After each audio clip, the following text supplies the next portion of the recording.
नमस्कार, मैं सौरभ दीक्षित और आप देख रहे हैं विस्तार का खास शो फायदे के फंड। इस शो में हम बात करते हैं आपके पॉकेट से जुड़ी हुई पैसों के बारे में कि कैसे कहाँ पे आपका रिटर्न मिल सकता है। जिस तरह से हम देख रहे हैं शेयर बाजार में लगातार उतार चढ़ाव बना हुआ है और निवेशकों का कोई रिटर्न बन नहीं रहा है।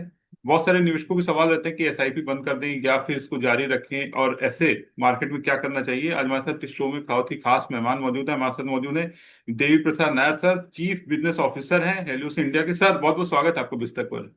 Thank you so much. बहुत बहुत धन्यवाद मुझे अपने शो में आमंत्रित करने के लिए। सर, बाजार की हालत तो आप देख ही रहे हैं, और पहला सवाल तो सर ये कि इस समय जो बाजार है उसमें सबसे बड़ा रिस्क आपको क्या दिख रहा है? ग्लोबल फैक्टर दिख रहे हैं या फिर डोमेस्टिक वैल्यूएशन जो है वो दिख रहा है? मुझे एक्चुअली बोलूं तो मुझे सबसे बड़ा जो फैक्टर जिससे मुझे डर लगता है वो डर लगता है कि हमारे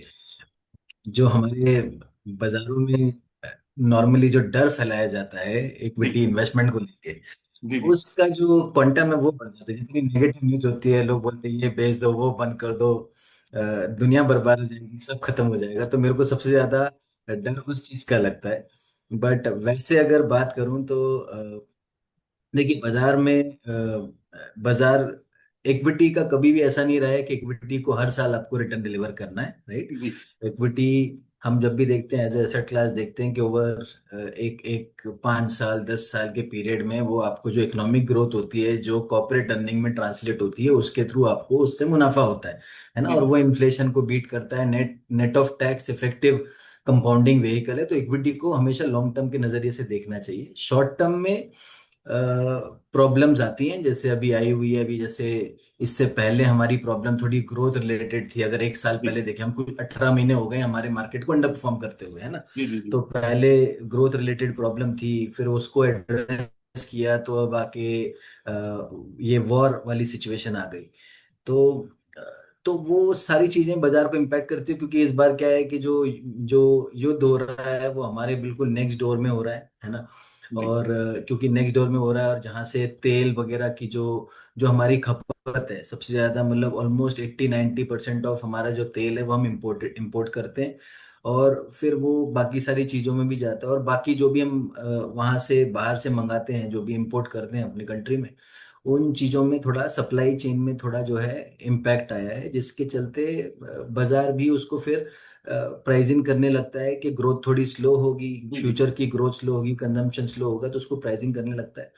बट मेरा ये मानना है कि डोमेस्टिकली देखोगे तो डोमेस्टिकली ऐसा कुछ प्रॉब्लम नहीं है अभी तक, जी राइट। हालांकि अभी मैं पिछले हफ्ते ट्रैवल भी कर रहा था, तो मैंने पहली बार ऐसा मुझे सुनने मिला कि गैस रिलेटेड प्रॉब्लम है ग्राउंड में। रेस्टोरेंट्स ने काफ़ी चीज़ें अपनी मेन्यू से हटा दी हैं, तो वो एक्चुअली रियलिटी में प्रॉब्लम दिख रही है कि ग्राउंड में गैस रिलेटेड थोड़ी इशू है। तो आई थिंक गैस की इशू है, और फ्यूल जी ऑब्वियसली। तो मेरा ये मानना है कि ये तो युद्ध विराम जब होगा, अभी कल भी मतलब, और इसमें तो रोज डेवलपमेंट हो रही है, तो मार्केट को थोड़ा वोलेटाइल तो जी रखेगा ही रखेगा। बट निवेशकों को लॉन्ग टर्म व्यू रखना चाहिए, और लॉन्ग टर्म व्यू रख के अपनी एसआईपी तो कंटिन्यू करनी चाहिए। एसआईपी बंद करने का इस मार्केट में तो कोई भी मतलब सवाल ही नहीं उठता है कि आपको, जी मार्केट जब करेक्ट हो चुका है अपने लॉन्ग टर्म एवरेज से नीचे भी और उसके आसपास ट्रेड कर रहा है, उस टाइम पे जाके अगर आप अपनी एसआईपी बंद करें, तो वो तो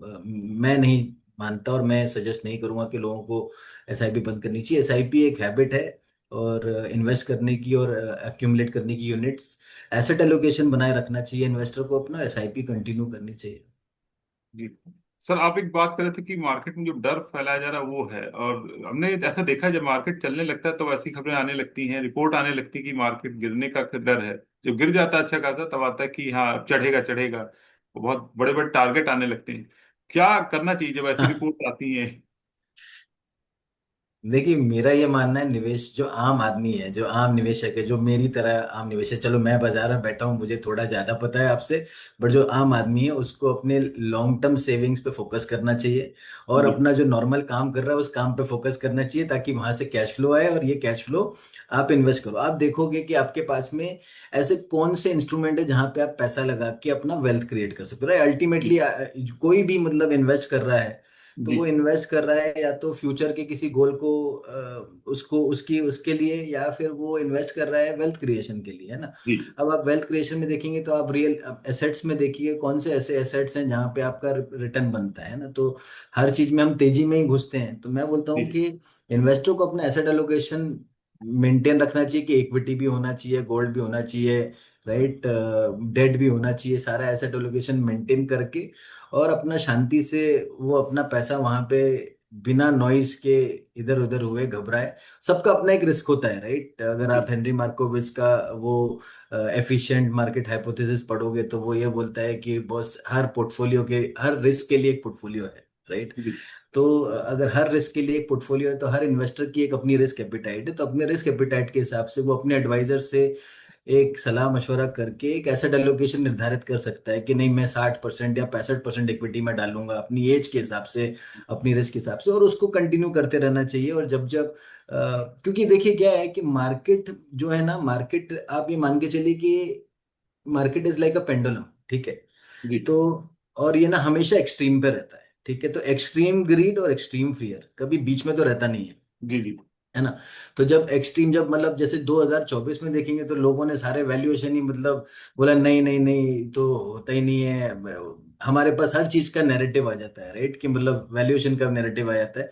जब गिरता है तब भी हमारे पास होता है कि नहीं और गिरेगा, जब चलता है जी तो हमें लगता है कि और चलेगा, राइट। बैलेंस तो लाइफ में है ही नहीं कभी, है जी ना। जी तो मेरा ये मानना है कि वो सब नॉइज है और उस नॉइज को इग्नोर ही करना चाहिए इन्वेस्टर को, और उसको अपने एसेट एलोकेशन पे निर्धारित रहना चाहिए कि बस मेरे को इतना इन्वेस्ट करना है। नहीं तो और क्या करोगे आप, अगर मतलब जी जैसे मान के चलिए कि अभी ये वॉर हो गया और वॉर एस्केलेट हो गया, ये चल के जाके न्यूक्लियर वॉर पे चला गया, तो फिर बैंक में भी आपका पैसा किसी काम का नहीं है जी राइट। जी तो आपको अपने अपने काम पे फोकस करना चाहिए और ये नॉइज से थोड़ा दूर रहना चाहिए। और आप फंड्स अपने, आप अगर डायरेक्टली करते हो इक्विटीज जी में तो आप अपना कंटिन्यू रखें, आप अपनी समझ से कर रहे हैं तो आप कंटिन्यू रखें। और अगर आपको नहीं वो भी समझ में आ रहा है कि इक्विटी में कहाँ खरीदना है क्या करना है, मेरा ये मानना है कि लोगों को ट्रेडिंग नहीं करना चाहिए।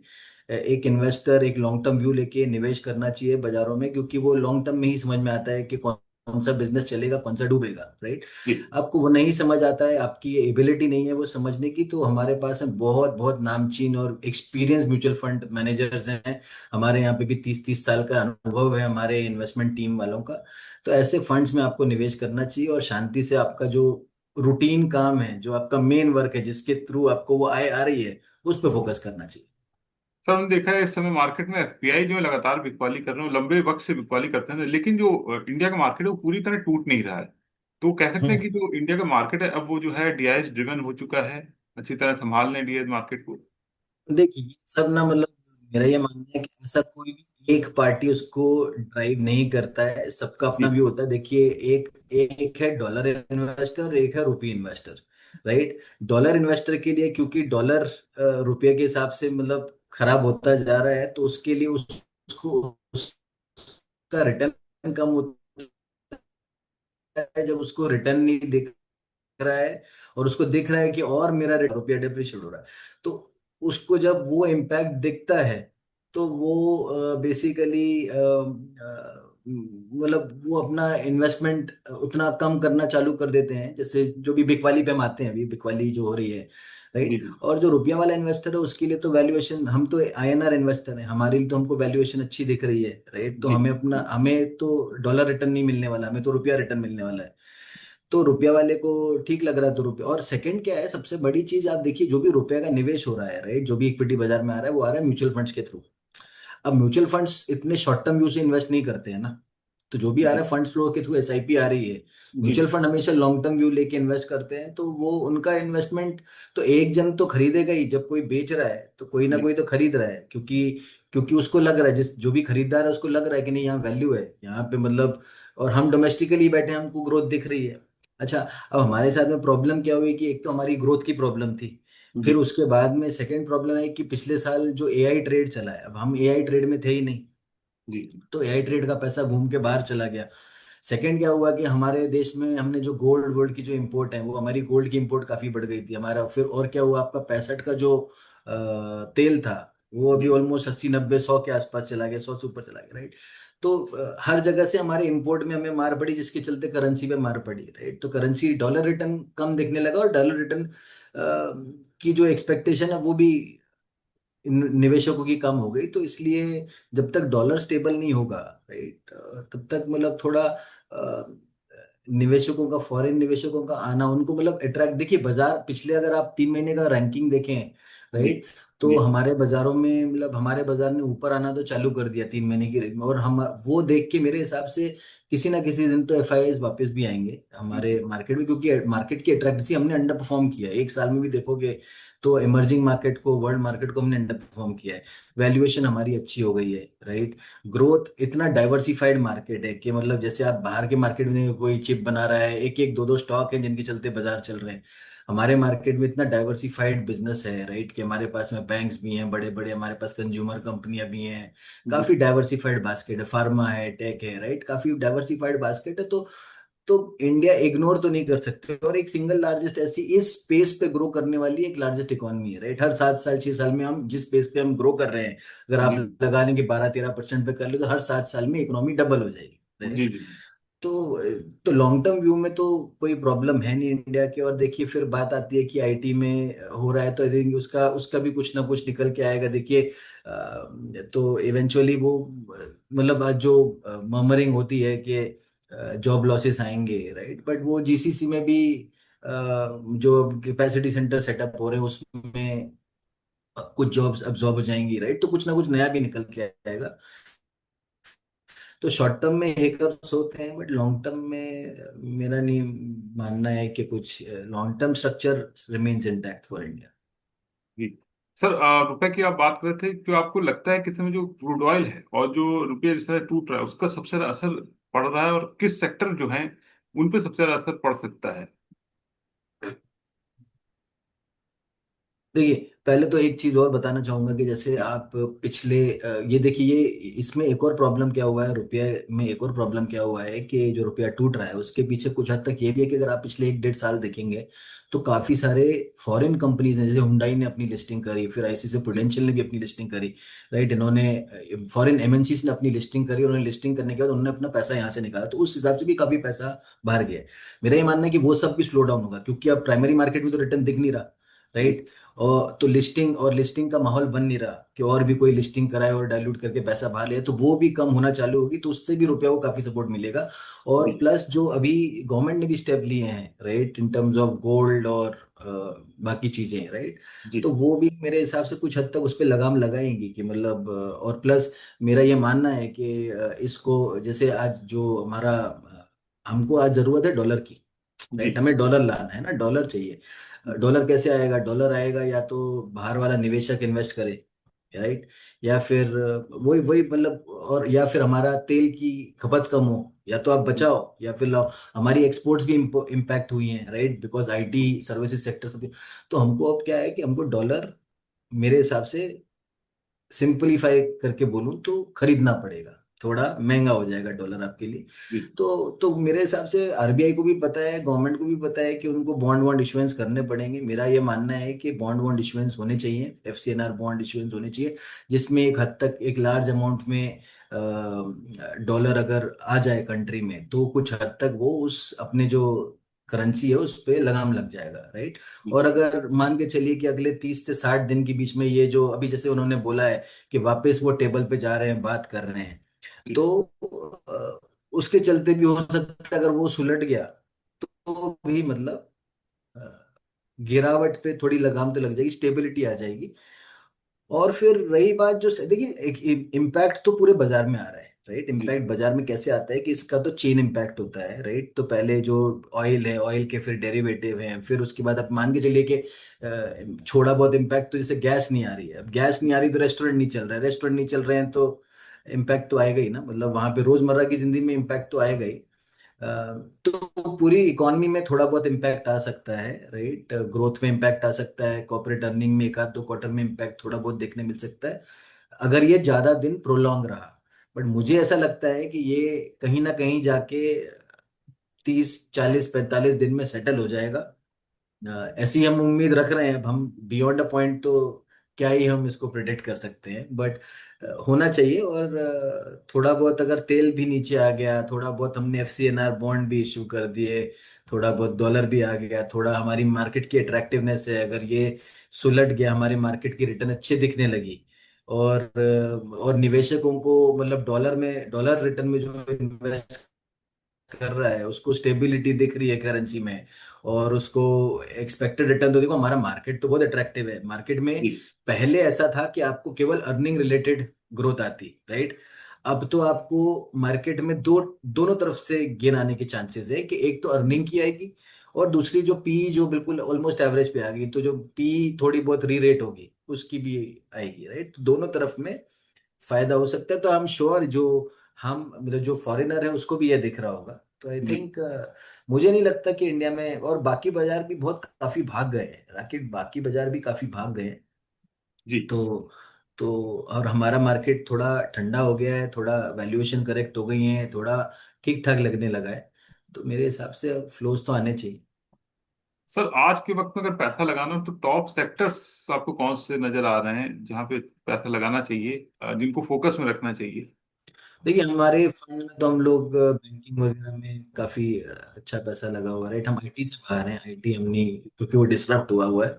जी तो आई थिंक बैंकिंग, फाइनेंशियल, फिर कंज्यूमर टेक वाली कंपनियां जो आम आम रोजमर्रा की जिंदगी में आपकी नजरिए, आपके नजरों के सामने जो भी बिजनेसेस चल रहे हैं, उसके अलावा में फिर कुछ चीजें जो पावर से रिलेटेड है, प्रिसीशन, सॉरी, पावर से रिलेटेड हैं, जी। राइट?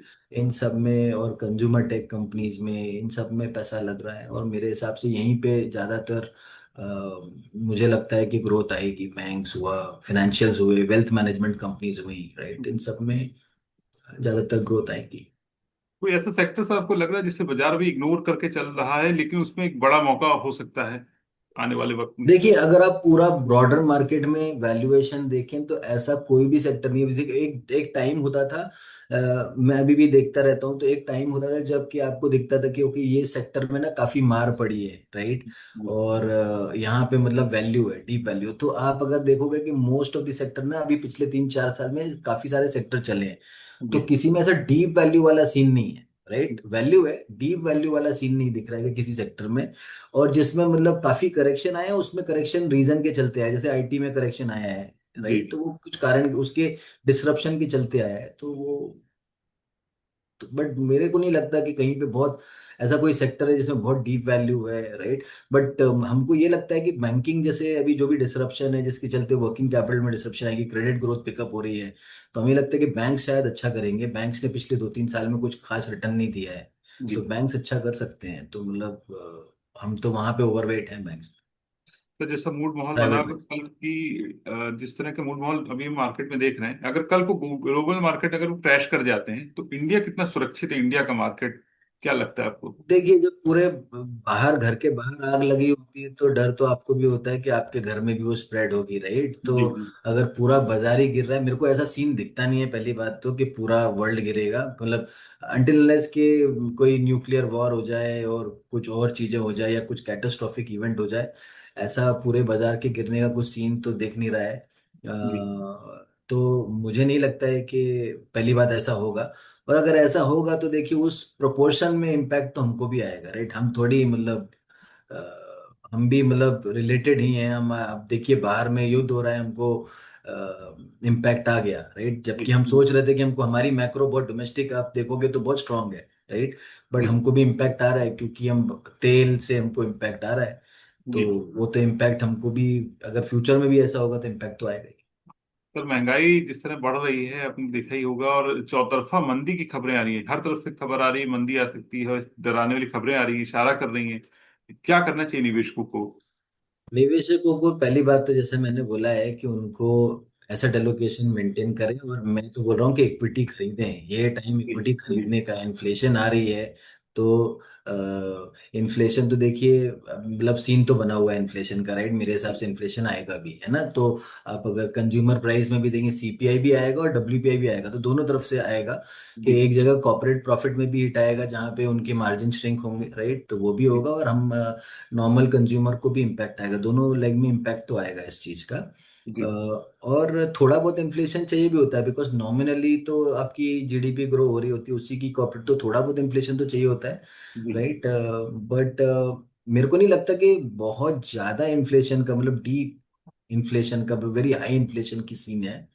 तो इस मतलब देखिए, इन्फ्लेशन जैसे ही हम बोलते हैं तो सबके मन में घबराहट आने लगती है कि मंदी आ जाएगी। ऐसा नहीं है। मैंने कई ऐसे अभी रिसेंटली भी आपने मार्केट एनवायरनमेंट देखे होंगे जहां पे जी थोड़ा बहुत इन्फ्लेशन था, फिर भी मतलब कंजम्पशन तो चल ही रहा था, राइट? तो जी जी। At a level, at a particular point consumption तो रहेगा, बियॉन्ड अ पॉइंट कंजम्पशन को इम्पैक्ट करेगा, जिसका अभी हमें नहीं लगता ऐसा सीन दिख रहा है कि बहुत ज्यादा इंटरेस्ट रेट हाइक हो जाएगी, कॉस्ट ऑफ कैपिटल बहुत टाइट कर देंगे इकोनॉमी में। मेरे को नहीं लगता है कि ऐसा ऐसा होने की संभावना है अभी। सर ने बहुत सारे सवालों पर बात की, कोई डिस्क्लेमर आपकी तरफ से रहना चाहिए? हाँ, कि मतलब ये हमारा हाउस व्यू है, और थोड़ा बहुत मेरा पर्सनल व्यू भी है, बट निवेशक अपने रिस्क को देख के अपनी एसेट एलोकेशन डिसाइड करें और इन्वेस्ट करें। और बैंकिंग फाइनेंशियल का जो बोला है वो कोई रिकमेंडेशन नहीं है, वो हमारी करंट पोजीशनिंग है। आप अपने एडवाइजर से जरूर कंसल्ट करें बिफोर आप कोई भी इन्वेस्टमेंट करें। तो उससे पहले आप अपने इन्वेस्टर से, अपने एडवाइजर से कंसल्ट करें।